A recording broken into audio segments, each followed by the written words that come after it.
Good evening बच्चों, कैसे हैं आप सभी।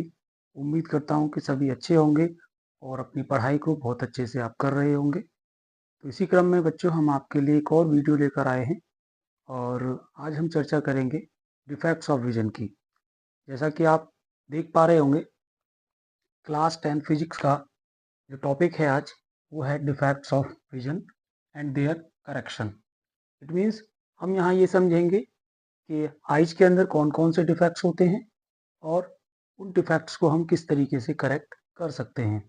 तो बच्चों आप यहाँ देख रहे होंगे, यहाँ आपका फर्स्ट जो डिफेक्ट है वो मायोपिया है एंड सेकंड जो डिफेक्ट है आपका वो यहाँ पर हाइपरमेट्रोपिया है और थर्ड जो डिफेक्ट बच्चों आप देख रहे हैं यहाँ वो प्रेसबायोपिया है। तो इस तरीके से हम यहाँ पर तीनों डिफेक्ट्स के बारे में चर्चा करने वाले हैं।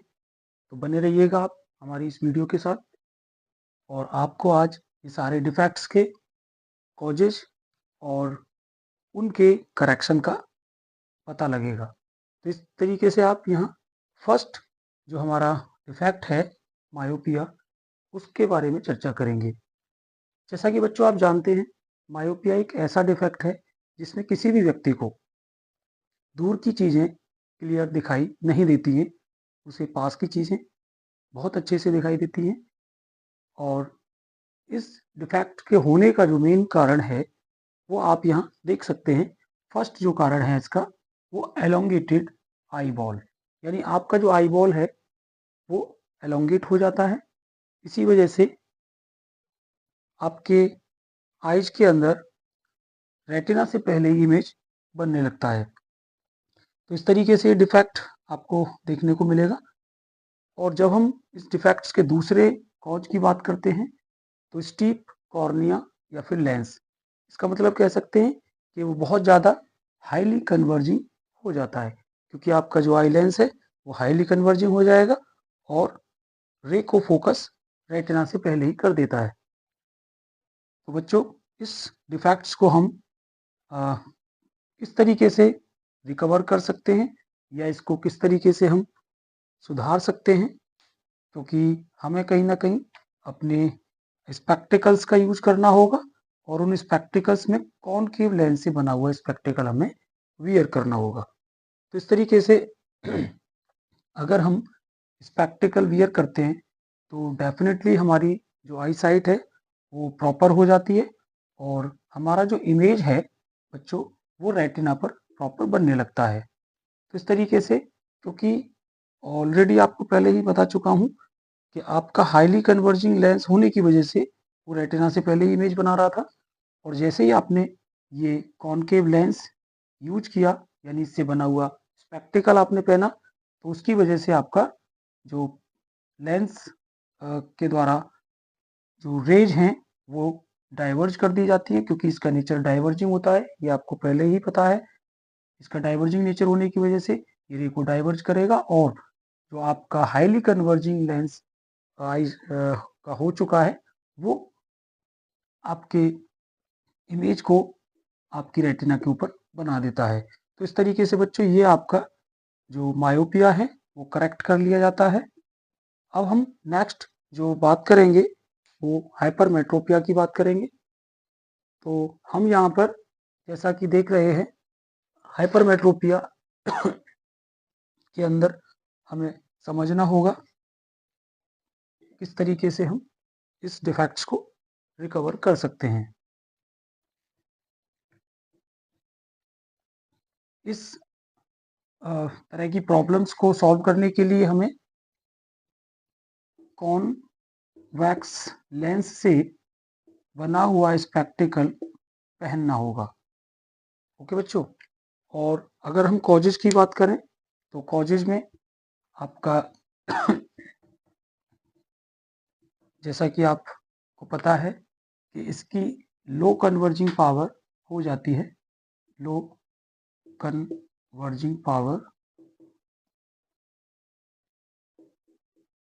लो कन्वर्जिंग पावर होने की वजह से ये डिफेक्ट होता है और आपका जो वहाँ एलोंगेट हो रहा था तो यहाँ पर आपका जो आई बॉल है वो आपका शॉर्ट हो जाता है। eyeball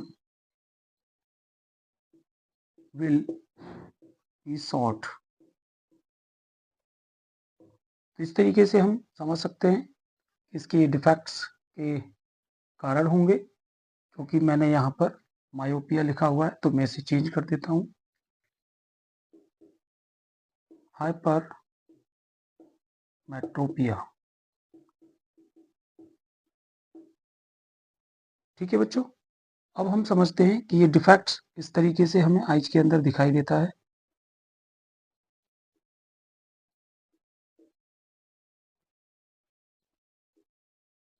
ये हम यहाँ लेंस बना लेंगे, आई लेंस, और ऑब्जेक्ट से आने वाली जो रे हैं उन्हें ये कन्वर्ज कर देता है रेटिना के बाद। तो इस तरीके से आपका जो इमेज है वो रेटिना के बिहाइंड में बनता है। ये आपका डिफेक्टेड आई कहलाएगा, डिफेक्टेड आई। एंड जब आप इसे करेक्ट करेंगे तो बच्चों करेक्ट करते समय आपको ध्यान रखना है कि आपका जो लेंस है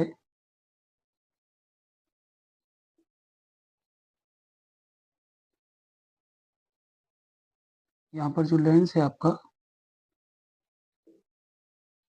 उसके सामने आपको एक कॉन्वेक्स लेंस लगाना होगा, और इस कॉन्वेक्स लेंस से आपकी जो रे हैं वो कन्वर्ज होंगी और आपके लेंस पर जो आई लेंस है उसके ऊपर इंसिडेंट करती हैं। तो डेफिनेटली आपको जो इमेज मिलती है यहाँ पर वो रेटिना के ऊपर मिल जाएगी। तो इस तरीके से यहाँ पर इमेज बन जाती है बच्चों। तो इस तरीके से आप इसे करेक्टेड आई मान सकते हैं।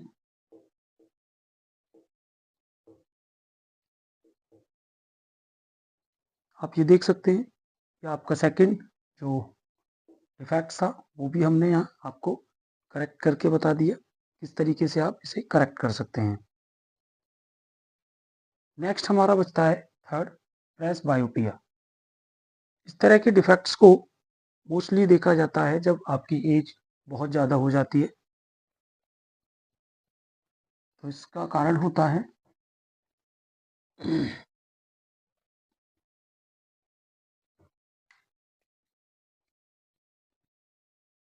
Causes of press बायोपिया। इसमें आपका फर्स्ट है एज फैक्टर। एज फैक्टर यानी मोस्टली ये ओल्ड एज में आके होता है। और सेकंड है weakness, weakness in ciliary muscles.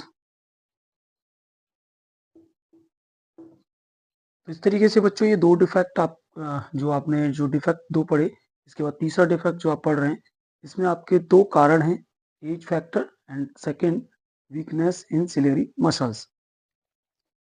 इस तरीके के डिफेक्ट्स को आप बच्चों यूज करेंगे बाईफोकल लेंस, क्योंकि इसमें दो तरीके का डिफेक्ट्स देखने को मिल रहा है। बाईफोकल लेंस, क्योंकि बच्चों आप जानते हो इस तरीके का जो डिफेक्ट है वो हमें जो देखने को मिलता है वो ओल्ड एज में तो देखने को मिलता है, साथ में इसमें दो तरह की प्रॉब्लम्स आपको नजर आएंगी।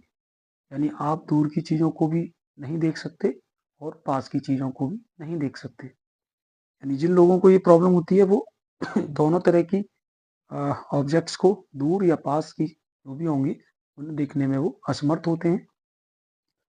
और इस तरह के डिफेक्ट्स को करेक्ट करने के लिए हमें बाईफोकल लेंस से बने हुए स्पेक्टिकल्स को वियर करना पड़ता है। तो इस तरीके का डिफेक्ट जो होगा उसमें कॉम्बिनेशन होगा, जैसा कि आप देख रहे हैं मैंने ऑलरेडी डिस्कस कर लिया है मायोपिया में और हाइपरमेट्रोपिया में। तो इसी तरीके से जो प्रेस बायोपिया को आप करेक्ट करेंगे उसके लिए आप बाईफोकल लेंस यूज करेंगे।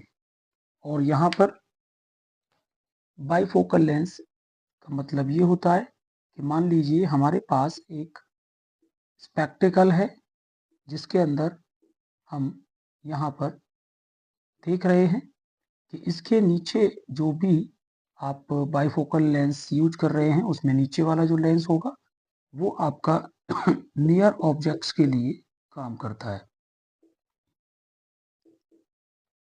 और जो आपकी दूर की चीजें, डिस्टेंट ऑब्जेक्ट्स देखनी है आपको, डिस्टेंस के लिए आप इस ऊपर वाले लेंस का यूज करते हैं। तो इस तरीके से आप बाइफोकल लेंस से बने हुए स्पेक्टिकल्स का यूज करके इस तरह के डिफेक्ट्स को रिमूव कर सकते हैं। तो आई होप आपको ये डिफेक्ट समझ आ गए होंगे, और अगर आपको और भी चीज़ें कुछ समझनी है तो आप हमें कमेंट कर सकते हैं। हमारे चैनल को सब्सक्राइब करिए, लाइक करिए, शेयर करिए जितना हो सके, और आपको न्यू अपडेट्स एंड वीडियो मिलती रहेंगी। देखने के लिए धन्यवाद। Thank you so much.